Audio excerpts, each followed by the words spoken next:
नमस्कार दोस्तों, बहुत बहुत स्वागत है आपका अपने channel incredible study with RP में। और आज के वीडियो में दोस्तों हम देखने जा रहे हैं कि chapter 1 pre historic culture in India. तो जैसा इसमें मैं आपको वन बाय वन करके बताऊंगा कि इतिहास को शुरू से लेकर अंत तक कैसे समझना है, और चैप्टर वाइज मैं बेसिकली पूरी कोशिश करूँगा कि आपको जो है पूरा चैप्टर वाइज सारी चीज़ें बताऊँ। तो पहले चैप्टर में हम समझ सकते हैं pre historic culture in India, यानी भारत में प्रागैतिहासिक काल के विकास के बारे में देख सकते हैं। तो इसमें हमें क्या क्या याद तैयार रखना है पीसीएस के पॉइंट ऑफ व्यू से, आरओ सभी में आपको पता है, नेट का भी एग्ज़ाम है तो जिसमें भी हिस्ट्री पूछी जाती है तो ये जो भी मैं पॉइंट्स आपको बताऊंगा तो ये आपके लिए काफ़ी हेल्पफुल हो सकते हैं।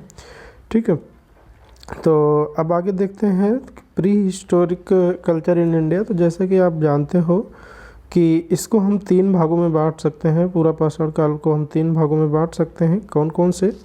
तो पैलियोलिथिक, मेसोलिथिक और नियोलिथिक। लिथिक का मतलब होता है दोस्तों मेनली पत्थर, पैलियो का मतलब होता है पूरा पाषाण काल, मेजो का मतलब हो गया मध्य पाषाण काल, और नियो का मतलब हो गया आपका नव पाषाण काल। तो इसमें जो इम्पोर्टेंट चीज़ है क्वेश्चन के पॉइंट ऑफ व्यू से, इसका टाइम पीरियड, हालांकि सभी में आपको टाइम पीरियड मेनली अलग अलग मिलता है, बट मोस्ट सर्टिफाइड आंसर मैंने लिख रखा है कि इसका जो 20 लाख से 20,000 वर्ष पूर्व का जो टाइम है ये आपका पैलियोलिथिक में आता है। इसमें पत्थर के औजारों पर बल दिया गया था। तो पैलियोलिथिक में पैलियो का मतलब भी समझ सकते हो कि एक तरह से, लिथिक का मतलब होता है पत्थर। इसमें मेनली जो है कि पत्थरों पर ही मेनली बल दिया गया था। जब मीज़ो में अगर हम आते हैं तो इसमें क्या था, इसमें इसके जो औजार बने होते थे वो काफ़ी बड़े होते थे, जो भी औजार बने होते थे वो काफ़ी बड़े हुआ करते थे। बट अगर हम बात करें मीज़ो की, तो मीज़ो में क्या होता है कि इसका जो टाइम पीरियड भी आपको याद रखना है कि 12,000 से 10,000 वर्ष के पूर्व का जो टाइम पीरियड है वो आपका मीज़ो में लिथिक के अंतर्गत आता है। इसके कंपैरिजन में जो इसके टूल्स थे वो काफ़ी छोटे हो गए दोस्तों। तो ये भी आप समझ सकते हो कि इसके जो टूल्स थे इसके कंपैरिजन में काफ़ी छोटे थे। ठीक है, अब आप समझ सकते हो, इससे हम मीज़ो में आए, अब मीज़ो से जाएंगे नियो में। तो नियो में हम क्या देखेंगे, इसका जो टाइम पीरियड है 10,000 वर्ष पूर्व के बाद का जो समय था वो हम नियोलिथिक के अंतर्गत रखते हैं। मीज़ो में हम ये भी देख सकते हैं कि इसके औजारों में लकड़ी और हड्डी के मुट्ठे का भी प्रयोग होने लगा था। ठीक है, और भी इसमें कई सारी पॉइंट्स हैं जो आपको याद रखना है, मैं आपको बता दे रहा हूँ वन बाय वन। मैंने कोशिश करी इसमें तो बहुत ज़्यादा जो क्वेश्चन इंपॉर्टेंट है वही यूज करूँ आपको। अब इसके बाद इसमें देख सकते हैं कि मध्य पाषाण शब्द का सर्वप्रथम प्रयोग कब हुआ था। तो पाषाण शब्द का प्रयोग दोस्तों किया था क्रिस्टियन जे थॉमसन ने 19वीं शताब्दी में किया था। तो ये वर्ड पूछ सकता है कि पाषाण शब्द सर्वप्रथम कौन प्रयोग किया था, तो क्रिस्टियन जे थॉमसन हो गया 19th सेंचुरी में। तो पूरा पाषाणकालीन चट्टान की खोज सर्वप्रथम भारत में किसने की थी, तो रॉबर्ट ब्रूस फूटी ने 1863 में की थी। तो ये भी आपको फैक्चुअल डेटा है, ये आप याद रख सकते हो। माइक्रोलिथिक की खोज किसने की थी, कार्लाइल ने की थी, 1867 में की थी। कहाँ पर की थी, विंध्य क्षेत्र में की थी। प्रारंभिक निशान इससे कहाँ पर मिलते हैं, माइक्रोलिथिक के यानी मध्य पाषाण काल के जो भी आपको एविडेंसेस मिले हैं तो उसके कहाँ पर मिलते हैं, तो मध्य प्रदेश और राजस्थान में।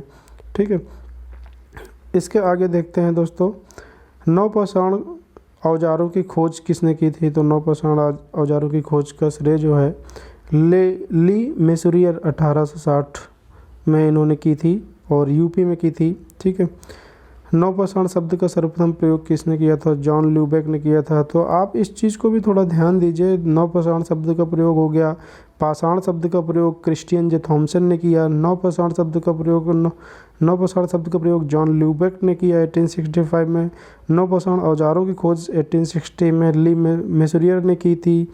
अब इसके बाद एक चीज़ और ध्यान दीजिएगा कि इसके साक्ष्य कहाँ से मिलती हैं कि प्लीस्टोसिन युग के दौरान मनुष्य का उद्भव हुआ। तो ये बोरी महाराष्ट्र में एक जगह है, ये ध्यान दे सकते हैं, बोरी महाराष्ट्र। तो यहाँ से हमें पता चलता है कि मनुष्य का उद्भव प्लेस्टोसिन युग के दौरान हुआ। अब इसमें जो पीसीएस में जो क्वेश्चन पुट अप होता है उसमें डायरेक्ट आपसे पूछ लेता है निम्न में से कौन सा पैलियोलिथिक साइट नहीं है या कौन कौन से हैं। तो ये थोड़ा मैंने लिख दिया है ताकि आपको ध्यान रहे। पूरा पाषाण काल के प्रमुख स्थल में देख सकते हैं हैंड एक्स हो गया, यानी हाथ से हैंड एक्स के जो इसके एविडेंसेस मिले हैं पहलगाम कश्मीर में, लूनी रिवर जो है राजस्थान में, साबरमती, माही, भादर गुजरात के कच्छ, ताप्ती, गोदावरी, भीमा, कृष्णा घाटप्रभा कर्नाटक। ठीक है, तो ये कुछ पूरा कह सकते हो पूरा पाषाण काल के प्रमुख स्थल हैं, पैलियोलिथिक साइट्स हैं। ठीक है, इसके बाद बात करते हैं मध्य पाषाण कालीन स्थल के। तो मध्य पाषाण कालीन में देखते हैं कौन कौन से हैं। तो इसमें आप देखेंगे तो मध्य पाषाण कालीन में आपका हो जाएगा पच, प्रद, सोजत राजस्थान में है। इसके बाद है आपका ताप्ती, नर्मदा, माही, ताप्ती, नर्मदा, माही गुजरात, ये मध्य पाषाण यानी मेजोलिथिक साइट्स हैं। विंध्य और सतपुरा क्षेत्र हो गया, भीमबेटका हो गया, काफ़ी इंपॉर्टेंट है। आदमगढ़ होशंगाबाद में है। छोटा नागपुर पठार हो गया, ठीक है, छोटा नागपुर प्लेट्यू हो गया। तो ये सारे आपके मेजोलिथिक साइट्स में आप इंक्लूड कर सकते हो। इसके बाद बात करें कि नवपाषाण कालीन प्रमुख स्थल कौन कौन से हैं, तो इसमें मेहरगढ़ हो गया आपका, बुर्ज होम हो गया, कोल्डी हवा, देवजली हेडिंग, ये इंपॉर्टेंट है। नवपाषाण कालीन नियोलिथिक साइट्स जरूर इंपॉर्टेंट याद रखिएगा कि मेहरगढ़ कौन से, डायरेक्ट क्वेश्चन पूछ लिया जाता है निम्न में से कौन सा नवपाषाण कालीन प्रमुख स्थल है या नियोलिथिक साइट है, तो आप इनमें से कोई दे दिया जाएगा और आपको बताना होगा कौन कौन सा है। तो मेहरगढ़ हो गया, बुर्ज होम हो गया, कोल्डी हवा, देवजली हेडिंग, ठीक है, संगन कल्लू, नागार्जुन कोटा, ठीक, टेक्कल कोटा कर्नाटक। तो ये हो गया प्रमुख नियोलिथिक साइट्स। ठीक, तो इन पॉइंट्स को भी आप अच्छे से मेमोराइज कर लीजिए ताकि आपको किसी प्रकार की कोई प्रॉब्लम ना आए।